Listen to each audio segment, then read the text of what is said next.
유일하게 둥지를 만드는 물고기 하면 가시고기입니다. 지동이로 강바닥에 모래를 보내고 둥지를 만들고 수초를 구해놓고 알을 낳게 되죠. 근데 이 가시고기는 암컷은 알을 낳자마자 어디론가 떠나버립니다. 그리고 그 다음부터는 수컷이 목숨 걸고 알을 보호하는 거예요.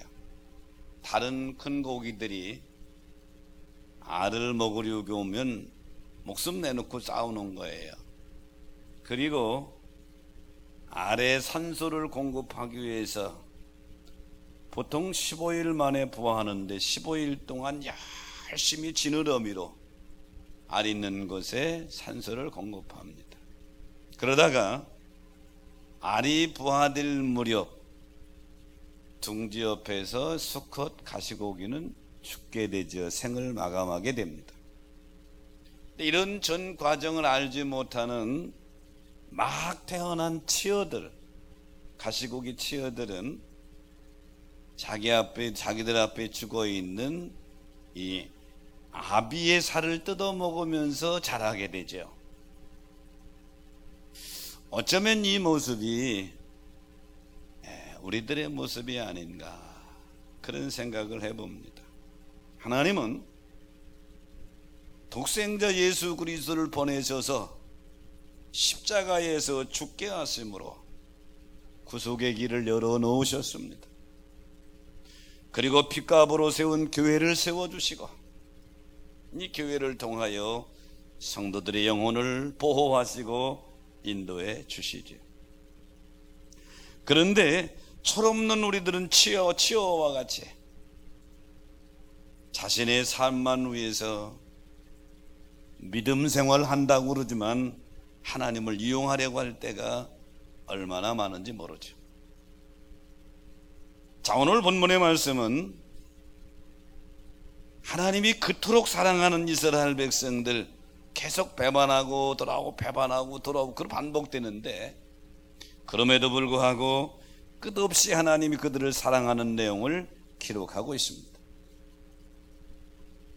호세아서는 1장부터 14장까지 되어져 있는데요, 호세아는 북이스라엘 출신의 예언자고 선지자입니다.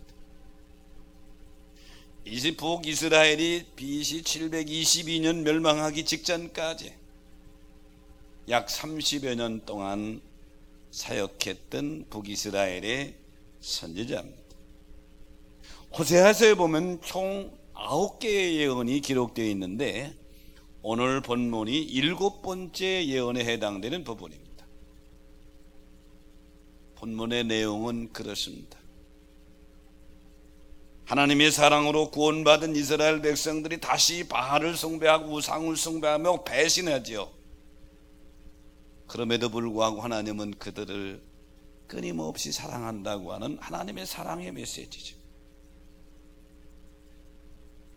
선지서나 사사기서를 보면 하나의 흘러가는 패턴이 있습니다. 이스라엘 백성들이 하나님을 배신하지요. 그럼 하나님은 그들을 징계해서 고난이 옵니다. 그러면 고난 속에서 하나님하고 회개하지요. 그럼 하나님이 다시 그들에게 은혜를 베풀어 줍니다.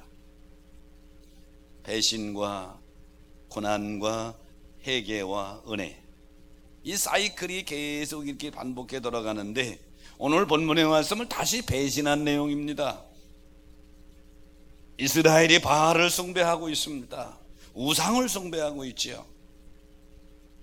그럼에도 불구하고 호세아는 하나님은 너희들을 끊임없이 한없이 사랑하신다, 이런 예언의 메시지를 증거하고 있죠.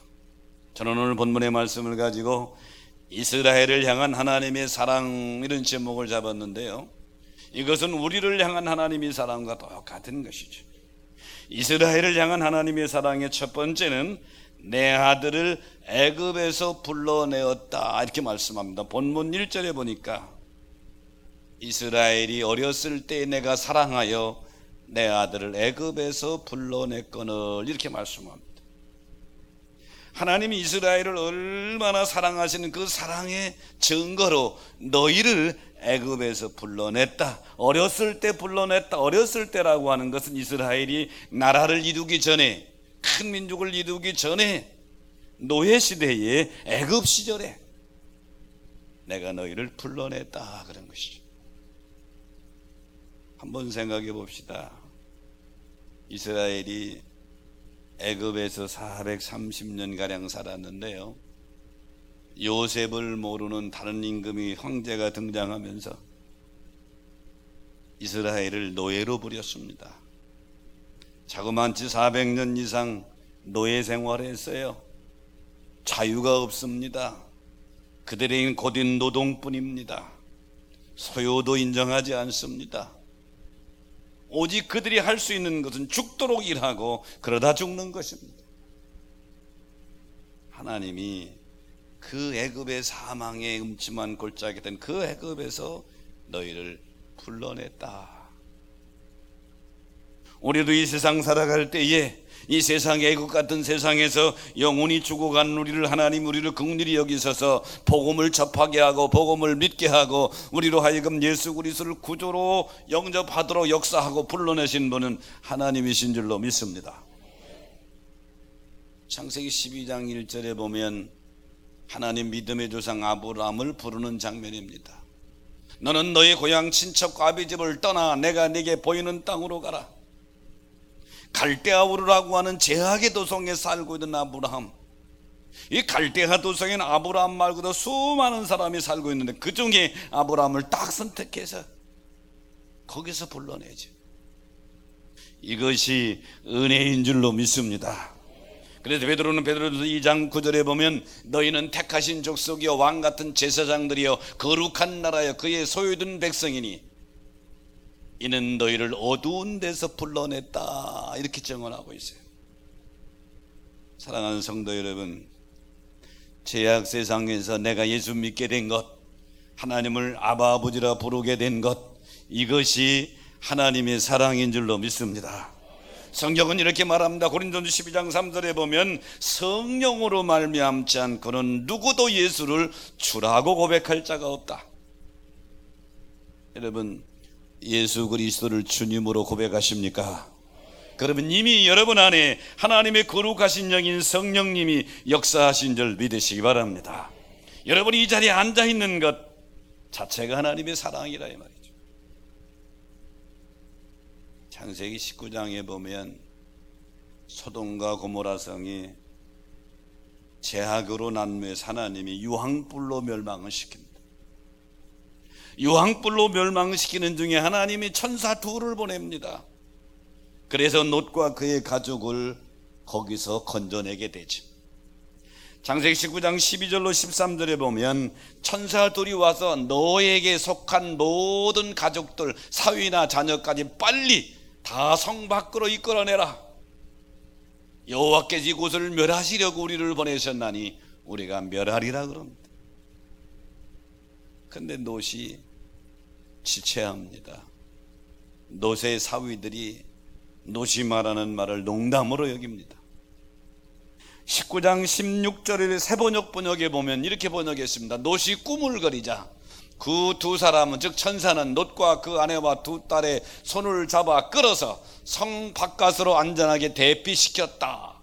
주님께서 롯의 가족들에게 자비를 베푸신 것이다, 이렇게 말씀하고 있죠. 즉 롯과 그의 가족을 멸망하는 소돔과 고모라 성에서 구원받게 한 것은 롯의 공로가 아니라 주님께서 자비를 베푸신 것이라는 것입니다. 오늘 여러분이 이 자리에 앉아 하나님을 찬양하는 것은 여러분의 공로가 아니라 하나님의 자비의 사랑인 줄로 믿습니다.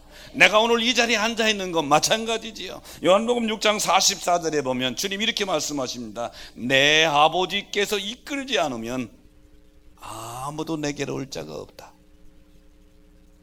하나님이 여러분을 이끌어 주신 줄로 믿습니다.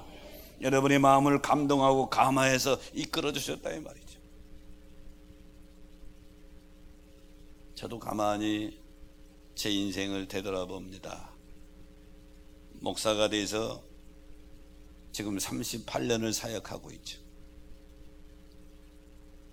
처음 예수 믿게 된 것은 초등학교 3학년이에요. 우리 집에서 제일 처음 믿었어요.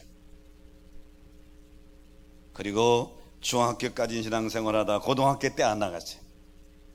그리고 군대 갔어요. 제대 말기에 내가 어떻게 인생을 꾸려 살아가지 고민할 때에 그때 우리 행정시대에 들어온 군종병이 있는데 이등병이에요. 신동윤 이병이라고. 이 친구가 신학교 2학년을 마치고 왔어요. 나는 제일 고참 병장이고요. 이 친구하고 얘기하다가 내가 다시 옛날의 믿음을 되찾게 된 것이죠. 그리고 나는 그 친구의 소개로 신학교를 갔고, 그 친구는 나는 집어넣고 지는 제대하고 또 안 가고, 그래 지금도 가끔 전화하면 나는 아직도 제대하는 병장입니다. 정 병장님 안녕하십니까? 그러니까 제대한 지가 언제인데 아직도 그 친구에겐 내가 병장이에요. 되돌아보면 하나님이 나를 그 친구를 통해서 이끌었죠. 사랑하는 성도 여러분, 하나님이 지금 호세아를 통해서 이스라엘 백성들에 대한 사랑을 말씀하시면서 너희를 애굽에서 불러냈다, 이게 사랑이죠. 여러분을 죄악 가운데 세상 가운데서 불러서 하나님을 아버지라고 부르는 그 자체가 하나님의 가장 큰 사랑을 입은 줄로 믿습니다. 앤드루 머레이라는 사람이 쓴 책 중에 이제는 거룩한 그리스도인으로 하는 책이 있어요. 한번 관심 가지면 읽어보세요. 여기서 머레이는 거룩에 대해서 아주 명쾌하게 설명해 주고 있습니다. 구별함은 거룩함이 아니다. 구별함은 거룩함으로 나가는 길이다. 구별은 깨끗하게 씻어서 사용하기 위해 그릇을 따로 떼어놓고 소유하는 것일 뿐이다. 여기에 고귀한 내용물을 가득 채울 때에만이 비로소 이 그릇은 자신의 진가를 발휘하게 될 것이다. 여기에 가득 채워질 신령한 내용물이 바로 거룩함이다. 구별이란 내용물 없이 단지 우리를 비우게 하는 것일 뿐이지 구별한 자체가 거룩은 아니다. 그러나 구별함은 거룩함을 이루는 데 필수적이다, 이렇게 정의했어요. 곰곰이 묵상해 보면 맞는 말이에요. 근데 우리는 착각을 합니다. 구별된 것이 거룩이라고 착각한단 말이죠. 세상에서 부름받은 것이 거룩이라고 착각한단 말이죠. 하나의 그릇이 준비되었을 뿐이다. 근데 그릇을 준비했는데 이 그릇에 오물을 잔뜩 담으면 오물 그릇밖에 안 된단 말이에요. 세상에서 여러분이 구별되어져서 하나님의 자녀라고 하는 그릇으로 구별됐는데 그 안에 하나님의 성품으로 가득 채워져야 될 줄로 믿습니다. 지금 이스라엘 백성들은 애굽에서 구별했어요. 거기서 건져냈어요. 근데 그 안에 채운 것은 바알로 가득 채웠단 말이죠. 우상으로 가득 채워져 가니까 하나님이 진노하시는 것이죠. 오늘 우리가 믿음의 길을 걸어갈 때에 오해하는 것이 그겁니다. 예수 믿었다, 거룩이라고 생각한단 말이에요. 세상에서 구별될 뿐이요, 불러내었을 뿐이요, 거룩의 그릇을 준비했을 뿐이란 말이죠. 그 안에 거룩으로 채워져야 될 일은 우리가 해야 될 일인 줄 믿으시기 바랍니다. 우리가 옛날에는 평화의 상징인 비둘기를 무척 좋아했는데 요즘에는 별로 안 좋아하죠. 저것 때문에 너무 지저분해져. 여기저기 막 오물을 배출하니까. 그런데 비둘기 자체는 자기 자신을 아주 깨끗하게 합니다. 여러분, 비둘기가 오물 묻히고 다니는 거 봤어요? 흰색 비둘기를 아주 온전히 깨끗하게 자기는 아주 그러고 다녀요. 왜? 비둘기 깃털 밑에 기름샘이 있어서 계속 기름을 배출해냅니다. 그 기름을 뿌리는 물어서 여기저기 닦아서 자기는 아주 깨끗하게 다닌단 말이죠. 비둘기가 자기를 깨끗하게 유지할 수 있는 것은 기름샘을 통해서 기름이 계속 배출되기 때문에 그래요. 오늘 성도의 삶은 비둘기와 같이 날마다 성령의 기름으로 우리를 정결케 해야 될 줄로 믿습니다. 우리를 깨끗이 해 나가야 된단 말이죠. 그러므로 사랑하는 여러분, 이스라엘을 향한 하나님의 사랑의 첫 번째는 그들을 죄악 세상에서 불러냈다. 오늘 이 은혜를 저와 여러분이 입게 된 줄로 믿습니다. 이스라엘을 향한 하나님의 사랑의 두 번째는 그들 앞에 먹을 것을 두었다고 말씀합니다. 본문 4절에 보니까 그들 앞에 먹을 것을 두었다. 하나님이 애굽에서 노예 생활하던 이스라엘 백성들을 해방시켜서 끝낸 게 아니에요.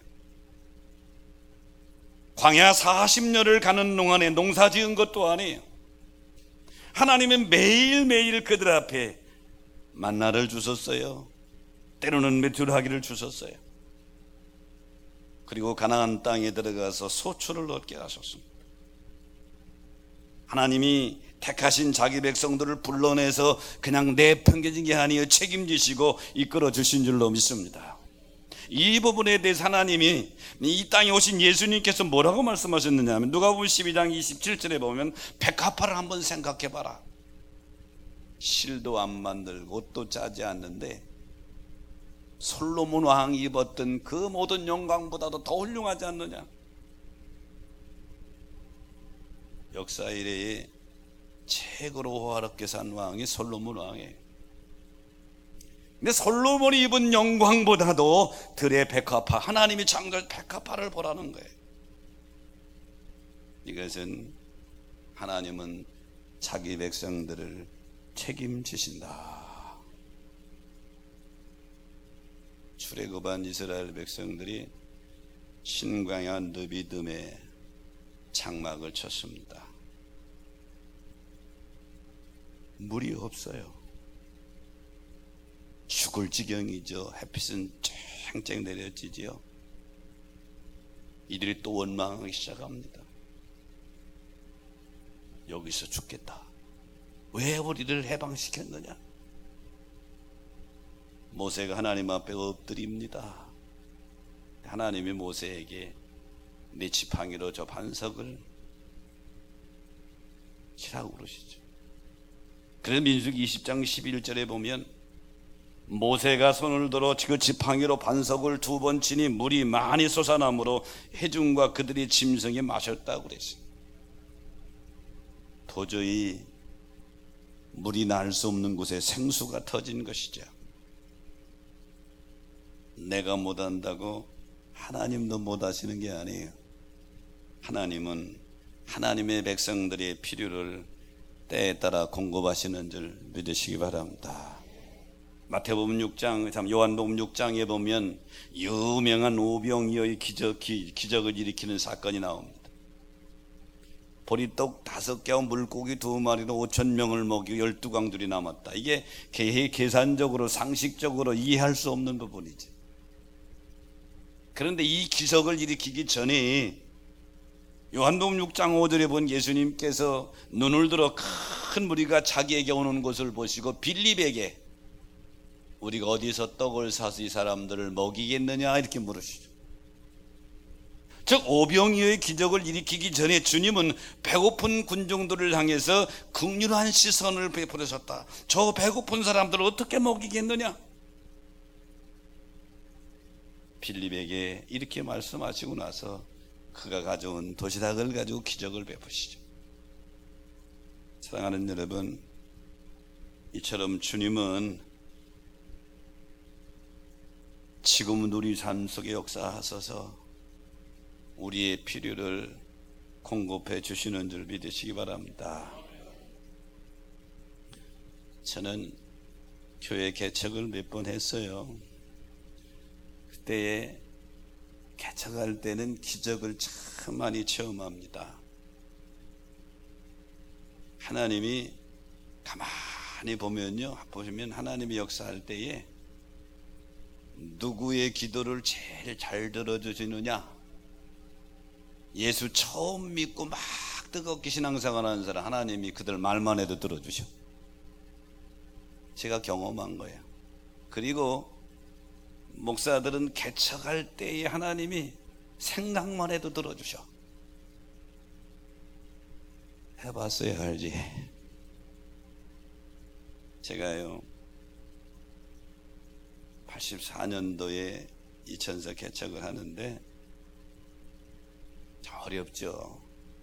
개척하는 목사님은 참 어렵습니다. 제일 어려운 게 일꾼이 없어요. 청소도 해야 되죠. 차 운전도 해야 되죠. 설교도 해야 되죠. 혼자 다 해야 돼. 두 번째 어려운 게 돈이 없어요. 돈이 없으니까 마음대로 뭘 사용할 수가 없단 말이에요. 겨울인데요, 하루는 동태 장사가 지나갑니다. 차에다가 동태를 싣고 앰프에 녹음된 걸 계속 틀고 가잖아요. 동태 사려 동태 사려. 그럼 왜 그 소리는 크게 틀고 가는지 순간 아우 저것 좀 먹었으면 좋겠다. 추운 겨울이니까 무 쓸어 놓고 동태찌개 하면 맛있잖아요. 생각만 했어요. 하나님 저거 먹고 싶은데 생각만 했어요. 살 수가 없으니까 생각만 하고 말았지 뭐. 얼마쯤 지나니까 누가 문을 두드려요. 목사님 계시냐, 하모님 계시냐고 나가봤더니 글쎄 이웃교회 나가는, 지금 그 사람 그래서 이름도 생각이 나요. 김 집사님이 왔어요. 왔는데 동태 한 짝을 들고 왔어요. 그때 그 경험이 하도 생생해서 지금도 안 잊어버려요. 하나님은 필요에 따라 우리의 필요를 공급해 주신다. 믿으시면 아멘 합시다. 이준우 씨가 쓴 책 중에 게으름뱅이 펠리건이라는 책이 있습니다. 여기에 한 농부의 이야기가 나옵니다. 도불이라는 농부인데요, 독일 농부예요. 바르샤바 근처에 사는데 가난해요. 식구들이 월세집에서 사는데 몇 달치 집세를 못 냈어요. 그러니까 집주인이 당장 나가라고 최후 통첩을 합니다. 오갈 데가 없어요. 더블이 씨는 가족들과 함께 무릎을 꿇고 기도하고 예배를 드리고, 그리고 마지막에 찬송을 부릅니다. 내 모든 슬픔과 형편들을 주님 손에 맡기된 찬송을 부르고 있는데 거의 찬송이 끝나갈 무렵 창문을 두드리는 소리가 난단 말이에요. 누가 왔나 나가봤더니 사람이 온 게 아니라 자기 돌아가신 할아버지가 길들였던 까마귀가 온 거예요. 근데 까마귀 부리에는 반지를 물고 왔는데 아주 값비싼 반지를 물고 왔어요. 이게 뭔가 하고 알아봤더니 그 마을에 임금님이 왕이 행차했다가 왕이 잃어버린 반지예요. 그래 그것을 다시 왕께 갖다 드렸더니 왕이 너무 기뻐가지고 지불 한 채 살 만한 상급을 내렸습니다. 이게 이준희 씨가 쓴 게으름뱅이 펠리건이라는 책에 나오는 그런 책의 내용인데요, 도불이 세계만 역사하신 까마귀의 역사는 그때뿐 있는 게 아니에요. 지금도 하나님은 하나님을 사랑하는 자기 백성들의 형편과 처지를 아시고 필요에 따라 공급하시는 줄 믿으시기 바랍니다.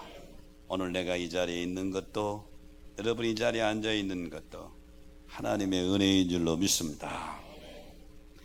이스라엘을 향한 하나님의 사랑의 세 번째는 사람의 줄, 곧 사랑의 줄로 너희를 이끄신다, 이렇게 말씀하시죠. 본문 4절에 보니까 내가 사람의 줄, 곧 사랑의 줄로 그들을 이끌었다. 여기 사람의 줄, 곧 사랑의 줄로 이끌었다. 줄은 인도 이끄는 과정 속에 줄로 표현했어요.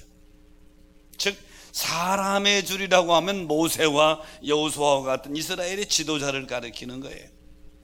출애굽한 이스라엘 백성들을 그냥 광야에 내비친 것이 아니라 모세라고 하는 사람을 통해서 그들을 이끌고 가나안까지 갑니다. 여호수아라고 하는 지도자를 세워서 그들을 이끌고 가나안 정복 전쟁을 합니다. 이 사람의 줄이 하나님의 사랑의 줄이라는 거예요. 오늘 이 예배에 참여한 여러분, 여러분의 일생 동안 만남의 복이 따라다니시기를 축원합니다. 사람의 복이 있기시기를 축원합니다. 사람의 복된 사람을 만난단 말이에요. 여러분이 지금 이 자리에 앉아있는 건 누군가를 만났을 거예요. 부모가 됐든 형제가 됐든 친구가 됐든 아는 지인이 됐든 누군가 사람의 줄을 통해서 하나님 앞으로 나오게 된 줄로 믿습니다. 지금 호세아는 범죄하고 우상 숭배하는 자기 백성들에게 하나님의 사랑을 다시 일깨워주면서 하나님은 너희를 사람의 줄 사랑의 줄로 이끄셨다. 하나님이 이끄시는 사람의 줄 사랑의 줄이 여러분의 평생을 따라다니시기를 축원합니다. 창세기 28장 15절에 보니까 하나님이 야곱에게 말씀하시기를 내가 어디로 가든지 너를 지키면 너를 이끌어 이 땅에 돌아오게 하리라. 시편 23편 2절에 보면 다윗이 고백하기를 그가 나를 푸른 풀밭에 누이시며 쉴만한 물가로 인도해 주셨다. 잠언 16장 9절에 솔로몬이 고백하기를 사람이 자기 마음으로 자기 길을 계획할지라도 그 걸음을 인도하시는 이는 여호와시니라. 그러므로 사랑하는 여러분, 하나님은 지금도 사람의 줄 사랑의 줄로 이끄시는 줄로 믿습니다. 사도행전 10장에 보면 예수님의 수제자인 베드로가 전도하는 장면이 나오죠. 사도행전 10장까지는 아직도 초대교회의 이 복음의 이 틀이 하나의 벽을 넘지 못했어요. 무슨 벽이냐? 구원의 대상은 유대인만이라고 생각을 했어요. 그러니까 제자들이 복음을 전하는데 유대인들에게만 복음을 전한단 말이에요. 근데 사도행전 베드로도 예외는 아니라 똑같단 말이에요. 10장에 잘못된 고정관념을 가지고 있는 베드로를 하나님이 깨우치십니다. 고넬류가 이방인이에요. 백부장이지만 이방인입니다. 고넬류의 집에 환상을 보여주고 베드로에게 환상을 보여줘서 베드로로 하여금 고넬류 집에 가게 합니다. 거기서 말씀을 전했더니 성령이 그들에게 임하네. 베드로가 깜짝 놀랐어요. 이들도 우리가 받는 성령을 받다니. 그리고 그들에게 세례를 베풉니다. 이것이 예루살렘 교회에 전해져 가지고 베드로가 거기서 신문을 받게 되죠. 베드로가 자기 경험을 다 말합니다. 내가 어떻게 하나님을 대신하겠느냐. 그래서 예루살렘 교회에서는 이렇게 말하죠. 그러면 이방인들도 구원 얻는 회개를 하나님이 주신단 말이냐. 그리고 그때부터 복음이 이방인의 벽을 넘어 오늘 우리에까지 오게 된 줄로 믿습니다. 하나님이 이끄심이죠. 저는 금년에 목회 38년째 합니다. 되돌아보면 완전히 하나님이 이끌어 주셨어요. 제일 많이 크게 이끌어 주신 것은, 이런 얘기는 하면 안 되는데, 결혼을 잘했어요. 인정 안 하나 본데, 결혼할 때 저 믿음도 별로 없었어요. 잘했다고 하는 얘기는 아내를 잘 만났다는 얘기도 되지만 장모님을 잘 만났어요. 아주 지금도 늘 나를 위해서 기도하니까 잘 만났죠. 그리고 저는 여러분도 알다시피 지극히 이성적인 사람입니다. 사람 관계를 잘 못해요. 설교만 딱 하고 내려가지요. 제 아내는 관계를 잘합니다. 그래서 아주 세상 말로 말하면 맞아 이게. 그래서 결혼을 잘한 게. 그런데요, 비밀 얘기는 하면 안 되는데, 저 사람을 만나게 된 것 하나님이 이끄는 거예요. 또 하나, 요즘에 이제 몇 년 있으면 은퇴해야 되니까 목회를 쭉 되돌아보는데 해외 선교를 하는데 지금 CPPC를 하지요.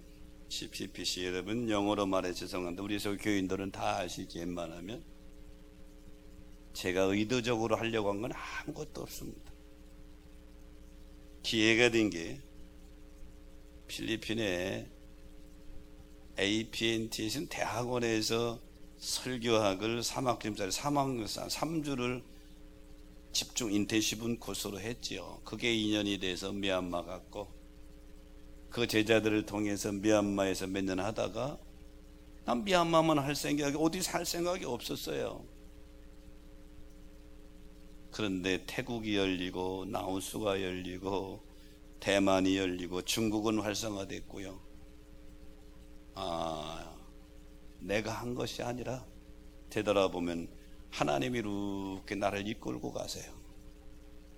나는 그냥 하나님이 이끄심에 순종했을 뿐이에요. 또 여러분 금년에 아까 광고도 나오는데 비전 스쿨을 금년에 시작을 했죠.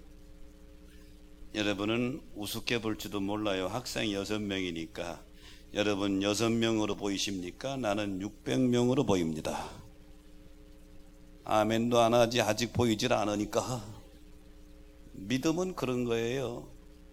6명 학생이에요. 지금 목사 둘이 붙었고요. 선생님 하나 붙었고요. 또 이렇게 예부 강사가 몇 명, 6명인지 8명인지 붙어요. 여러분 목적은 여러 가지지만 나는 이걸 통해서 어린 생명들이 어려서부터 기독신앙 안에서 좋은 인격적으로 성장해서 이 나라의 기둥이 되기를 원합니다. 거기에 많은 것을 투자하는 거예요. 그러다가 작년 말부터 계속 하나님이 나에게 비전을 주시는 게 또 하나가 있어요. 계기가 됐어요. 우리 부목사님이 보고하는데 그래요. 어느 권사님이요, 치매기가 왔는데요, 자녀들은 요양원에 모시려고 그러는데 본인이 싫다고 저렇게 하는데 갈등이 있어요. 자녀들 입장에서는 요양원에 모셔야 직장생활을 하고 뭘 사는데 치매기 있는 부모님을, 권사님을 집에 혼자 두고 직장 갈라니 그것도 안 되고 크니 걱정이라는 거예요. 그때 내 마음속에 번개처럼 감동되는 것이 있어요. 우리가 하자. 교회 빚도 많이 갚아서 얼마 안 남았는데 세상 요양원은 이윤 창출이 목적이에요. 요양원이 될지 요양병원이 될지 모르지만 우리가 거기서 이윤을 남기는 것이 아니라 1년에 수억씩 투자하면서 최고의 시설에 우리 성도들 노년에 가장 편하게 신앙생활 하다가 거기서 매일 목사님을 통해 예배드리고 매일 찬송 속에 살고 최고의 시설 속에 살다가 천국에 가시게 하자. 이게 내 마음속에 감동이 됐어요. 아직 정식 결정된 건 없어요. 그러나 이미 관계된 사람들에게 이미 비전을 줬어요. 너 뭐 준비하라, 뭐 준비하라, 다 비전을 줬어요. 때가 되면 드러나게 될 줄로 믿습니다. 그래서 여러분 두 가지 목적이 다 있죠. 어르신들은 늘 날마다 예배드리고 찬송 속에 또 어린이들이 재롱을 보면서 편안하게 사시고, 자녀들 입장에서는 잘 모실 수 있는 공간이 있으니 편안하게 직장 생활하고, 아주 좋은 것이죠. 그리고 나서 이런 일을 하는 데가 있는가 봤더니 내 눈에 두 교회가 보이더라고. 이미 나보다 먼저 하는 교회들이 있구나. 그러므로 사랑하는 여러분, 내가 이 비전을 지고 오늘 처음 말씀드리는 것은 하나님이 나를 이끌고 가신다. 여러분 앞에 오늘 보고 교회 오다 보면 보도부록 공사하는 거 봤을 거예요. 이 보도부록 보면 여러분 유심히 보면 노란색 보도부록이 있는 걸 보게 될 거예요. 보도부록 중간에 뭐죠? 시각장애인들을 위한 보도부록입니다. 앞이 잘 안 보여요. 하지만 노란색 보도부록 촉감을 통해서 그것을 따라가다 보면 목적지에 간단 말이에요. 어쩌면 우리 인간의 삶은 한 치 앞을 볼 수 없는 영적 시각장애인이다. 도저히 볼 수 없는 영적 시각장애인인데 어디로 가야 될지 뭘 해야 될지 모르지만 하나님은 사람의 줄 사랑의 줄로 이끄셔서 구원받은 백성들을 천국까지 인도해 주시는 줄로 믿습니다. 그래 호세아가 지금 그걸 말씀하는 거예요. 오늘 본문 4절 말씀을 다시 한번 읽어보십시다. 같이 읽겠습니다. 시작.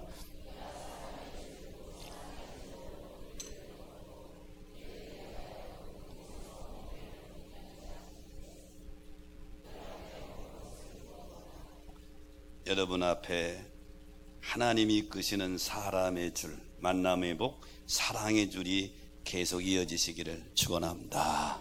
만남의 복인 것이죠. 그래서 하나님이 이끄실 때 그 이끄심에 순종하는 거룩한 믿음의 발걸음이 될 때 그 걸음이 신앙생활 승리의 걸음인 줄로 믿습니다. 말씀을 정리합니다. 이스라엘을 향한 하나님의 사랑, 첫째는 내 아들을 애굽에서 불러냈다. 이게 사랑이에요. 여러분을 세상 가운데서 예수 믿게 하신 것이 가장 큰 사랑인 줄로 믿습니다. 두 번째는 그들 앞에 먹을 것을 두었다. 우리에게 필요를 공급해 주시고, 세 번째는 사람의 줄, 사랑의 줄로 우리를 이끌고 가신다. 이 이끄심이 여러분 일생 함께 하시기를 주의 이름으로 축원합니다.